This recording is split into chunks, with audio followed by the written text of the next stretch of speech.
Halo teman-teman, di sini saya Rino Yevian Ramadan bersama anggota kelompok saya Cesar Mahendra dan Julio Mardanes Asbanu akan menjelaskan tentang ekonomi kreatif di subsektor arsitektur. Pengertian arsitektur sendiri adalah wujud hasil penerapan pengetahuan ilmu, teknologi, dan seni secara utuh dalam mengubah ruang dan lingkungan binaan sebagai bagian dari kebudayaan dan peradaban manusia, sehingga dapat menyatu dengan keseluruhan lingkungan ruang dari tingkat makro sampai dengan tingkat mikro. Peran arsitektur di Indonesia sangatlah penting dalam hal budaya. Keanekaragaman arsitektur lokal dan daerah menunjukkan karakter bangsa Indonesia yang mempunyai beraneka ragam budaya. Sedangkan dalam hal pembangunan, arsitektur juga berperan dalam merancang dasar pembangunan sebuah kota. Industri kreatif arsitektur merupakan salah satu jenis industri kreatif yang berhubungan dengan desain suatu bangunan, perencanaan konstruksi bangunan, pengawasan konstruksi, dan konservasi bangunan warisan. Peranan arsitektur dibagi menjadi dua level. Yang pertama ada level makro dan yang kedua ada level mikro. Level makro sendiri adalah melakukan konstruksi bangunan secara menyeluruh. Contohnya seperti perencanaan pembuatan town planning, urban design, landscape arsitektur, dan sebagainya. Kemudian di level mikro adalah melakukan konstruksi atau renovasi bangunan, namun di dalam skala yang kecil. Contohnya seperti membuat detail arsitektur taman, desain interior, dan lain sebagainya. Arsitektur sendiri itu sangat penting, bahkan arsitektur dapat menghidupkan kota yang mati. Contohnya seperti arsitektur harus dilihat secara strategis sebagai penggerak roda ekonomi dan fondasi kehidupan berbudaya masyarakat, karena semua aktivitas ekonomi, sosial, dan budaya diawali dari pembangunan bangunan dan ruang. Arsitektur dapat menjadi pendorong berkembangnya berbagai sektor ekonomi termasuk pariwisata dan ekonomi kreatif. Contoh arsitektur dapat menghidupkan kota yang mati adalah seperti di Indonesia, di Sawah Lunto adalah sebuah pelajaran yang baik mengenai kebangkitan sebuah kota melalui arsitektur. Pada akhir abad ke-20, tambang batu bara yang menjadi penggerak utama ekonomi kota tersebut tidak mampu lagi berproduksi. Angka kemiskinan di Sawah Lunto melonjak sampai 20% dengan pertumbuhan ekonomi minus 6,7%.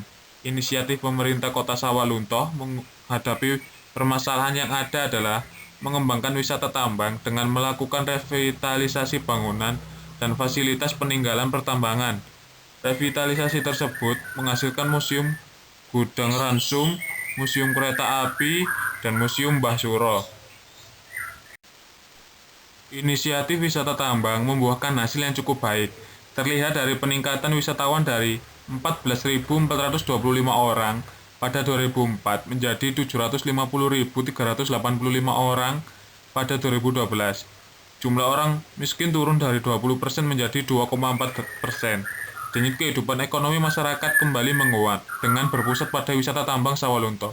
Berbagai bisnis pariwisata dan ekonomi kreatif seperti penginapan, kuliner, kerajinan tenun, aksesori batubara, anyaman, dan rotan kini semakin berkembang di Sawah Lunto. Kemudian adalah ekosistem arsitektur. Ekosistem arsitektur dibagi menjadi 4. Yang pertama ada rantai nilai kreatif atau creative value chain, kemudian lingkungan pengembangan atau nurturance environment, kemudian ada pasar atau market, dan yang keempat adalah manajemen informasi. Yang pertama adalah rantai nilai kreatif atau creative value chain. Proses dalam rantai nilai kreatif arsitektur dibagi menjadi kreasi dan implementasi. Industri pada rantai nilai kreatif meliputi industri utama yang merupakan penggerak dalam bidang industri arsitektur dan industri pendukung lainnya yang mendukung pengembangan industri utama. Setiap proses dalam rantai nilai kreatif arsitektur memiliki aktivitas utama dan aktivitas pendukung, peran utama yang melakukan transaksi sosial, budaya, dan ekonomi. Kemudian lingkungan pengembangan atau nurturance environment. Lingkungan pengembangan arsitektur meliputi pendidikan dan apresiasi yang menggerakkan dan meningkatkan kualitas proses penciptaan nilai kreatif. Lembaga pendidikan di sini adalah pendidikan di sekolah yang diperoleh secara teratur, sistematis, bertingkat, dan dengan mengikuti syarat-syarat yang jelas. Kemudian, pendidikan yang difasilitasi oleh asosiasi. Pendidikan yang ditempuh setelah mendapatkan gelar akademis melalui kerja, magang, dan pelatihan-pelatihan. Kemudian ada pendidikan melalui media. Pendidikan yang diperoleh dari media-media yang memberikan pewacanaan mengenai perkembangan dan pengembangan arsitektur seperti dari internet, majalah, koran, ataupun buku-buku lainnya. Kemudian ada mata rantai apresiasi yang merupakan tanggapan terhadap karya orang kreatif serta proses penciptaan nilai kreatif yang menstimulasi peningkatan kualitas karya orang dan proses kreatif tersebut. Kemudian di pasar atau market sendiri ada tiga pihak. Yang pertama adalah pemberi pekerjaan, pihak yang mempunyai dana dan kepentingan untuk membuat karya arsitektur. Pihak pemberi pekerjaan memiliki pengaruh besar dalam menentukan visi dan misi sebuah proyek perancangan dan konstruksi sebuah struktur fisik atau bangunan. Dan yang kedua ada pengguna, pihak yang memanfaatkan arsitektur yang sudah dibangun untuk beraktivitas. Pengguna berperan untuk memberikan penilaian terhadap karya arsitektur melalui kepekaan indera mereka. Dan yang ketiga adalah masyarakat, pihak yang kepentingannya harus diutamakan di atas klien oleh perancang dan pembangun karya arsitektur. Sebuah karya arsitektur harus mempertimbangkan dampak lingkungan, sosial, dan ekonomi terhadap masyarakat yang berada di wilayah sekitar karya arsitektur tersebut dibangun. Dan yang keempat adalah manajemen informasi. Manajemen informasi di sini adalah proses preservasi dokumentasi dan pengelolaan dokumentasi karya kreatif agar dapat diakses dan dimanfaatkan oleh seluruh kepentingan atau orang kreatif, pemerintah, lembaga pendidikan, pelaku bisnis, komunitas, dan intelektual di dalam ekosistem industri kreatif sebagai media pembelajaran dan literasi. Nah, apa itu co-working space? Yaitu lingkungan kerja atau ruangan yang berbentuk seperti kantor lah, yang digunakan oleh orang-orang yang bekerja sendiri atau bekerja untuk perusahaan yang berbeda. Jadi di dalam co-working space itu banyak sekali jenis pekerjaan yang ada seperti freelancer, lalu programming, supervisor yang bekerja di dalam co-working space. Fungsi working space. Kami mengambil kesimpulan fungsi co-working space ini ada dua. Yang pertama, menyediakan ruang kerja untuk orang-orang dengan latar yang berbeda-beda. Nah, seperti yang saya jelaskan sebelumnya, menyediakan ruang kerja untuk orang-orang dengan latar yang berbeda-beda, yaitu dengan latar pekerjaan yang berbeda-beda juga, seperti yang sudah saya sebutkan, programming, lalu freelancer, dan juga supervisor, bahkan juga orang-orang kantoran. Lalu yang kedua fungsinya yaitu menciptakan ruang kerja yang mendukung kolaborasi, partisipasi, keterbukaan, inovasi, dan fleksibilitas. Maksudnya dari kolaborasi sendiri yaitu semua jenis pekerjaan bersatu lalu bisa menghasilkan suatu kolaborasi. Lalu partisipasi, banyaknya orang yang datang, keterbukaan, karena ruangan di co-working space ini sangatlah luas, dan juga inovasi, yaitu minimalis, dan fleksibilitas yang fleksibel. Kenapa ada co-working space? Tujuannya yaitu membangun sebuah komunitas kerja untuk para co-worker. Lalu yang kedua, meningkatkan peluang bagi para co-worker dari bersosialisasi, lalu suasana kerja yang lebih kondusif dan kreatif, lalu bekerja menjadi lebih produktif, efisien, dan termotivasi, dan yang terakhir memperluas jaringan personal maupun profesional dengan cepat.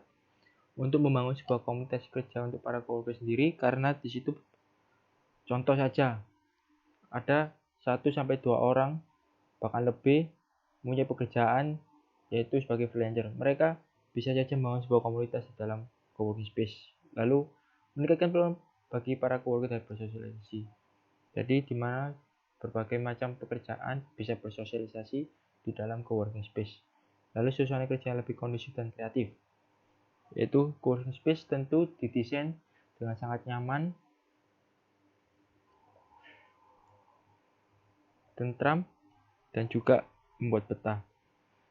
Lalu bekerja menjadi lebih produktif karena banyaknya mungkin di co-working space banyak menyediakan fasilitas-fasilitas yang dapat memanjakan para pengunjungnya, seperti wifi, charger, makanan. Lalu yang terakhir memperluas jaringan personal, ya karena agar di coworking space itu banyak jaringan, relasi lah antar pekerja. Nah, ini jika kita membangun coworking space dari kontainer. Yang pertama, modelnya yang ringkas bisa mempermudah Anda berpindah lokasi. Yang artinya model dari coworking space itu sangat luas dan fleksibel. Jadi jika Anda ingin berpindah tempat itu sangat mudah. Lalu yang kedua, tidak memerlukan IMB. Karena kontainer ini bukan termasuk seperti rumah, jadi dari kontainer ini tidak memerlukan izin mendirikan bangunan. Lalu yang ketiga, harga yang lebih murah. Membangun coworking dari kontainer ini sangatlah murah. Satu kontainer pun bisa dibanderol dengan sekitar harga 30 juta, 20 juta. Lalu yang keempat, tahan dengan bencana alam seperti gempa. Jika ada kelebihan, pasti ada kekurangan. Nah, ini salah satu kekurangan dari coworking space dari kontainer. Yang pertama, pengiriman ke lokasi terbatas. Minimal jalan bisa dilalui truk beroda 10 karena ukuran kontainer sendiri sangatlah besar dan panjang. Lalu, ukuran terbatas alias mengikuti ukuran aslinya. Contoh, jika sebuah calon pemilik coworking space aslinya ingin tinggi bangunan itu 3-4 meter. Nah, sedangkan unit kontainer tidak bisa mengikuti size yang diinginkan. Jadi sesuai dengan apa yang sudah dibentuk dari awal dari kontainer tersebut. Lalu, apabila dibuat dengan sistem knockdown supaya bisa dibawa masuk ke lebar jalannya sempit, akan memakan biaya yang lebih besar. Ini, kenapa kami memiliki coworking space dari kontainer? Karena kontainer yang bekas masih bisa dimanfaatkan untuk dijadikan berbagai macam bangunan. Selain untuk usaha, coworking space dari kontainer ini bisa sebagai daur ulang agar hemat di lingkungan. Satunya coworking space ini. Selain tanpa IMB, kontainer di pasaran pun sangatlah murah. Seperti di awal tadi, kontainer tidak memiliki IMB dan harganya pun sangat murah, lumayan untuk ide bisnis ke depannya. Nah, ada 3 bagian dalam CO working space container. Yang pertama ada kontainer sendiri, yaitu sebagai inti bangunan dari bagian project yang akan dibangun. Kemudian ada CO working atau bagian yang memberikan circle baru guna mahasiswa atau pelajar yang membutuhkan tempat nyaman untuk mengerjakan tugas ataupun project. Kemudian ada coffee shop juga, Simply Coffee Shop yang menyediakan para penyewa CO working ditemani kopi atau snack favorit yang dimiliki. Jadi ini adalah gambaran dari ide bisnis kita. Yang pertama yaitu di lantai pertama ada coffee shop dan tempat untuk registrasi penyewaan CO working pada lantai 2. Nah, di lantai 2 ini adalah tempat CO working-nya. Di sini juga tersedia single seat maupun double seat. Di sini juga tersedia ada komputer atau PC, personal komputer, dan juga bisa membawa laptop sendiri. Sekian presentasi dari kelompok kami. Apabila ada salah kata, kami mohon maaf. Terima kasih sudah menyaksikan presentasi dari kami.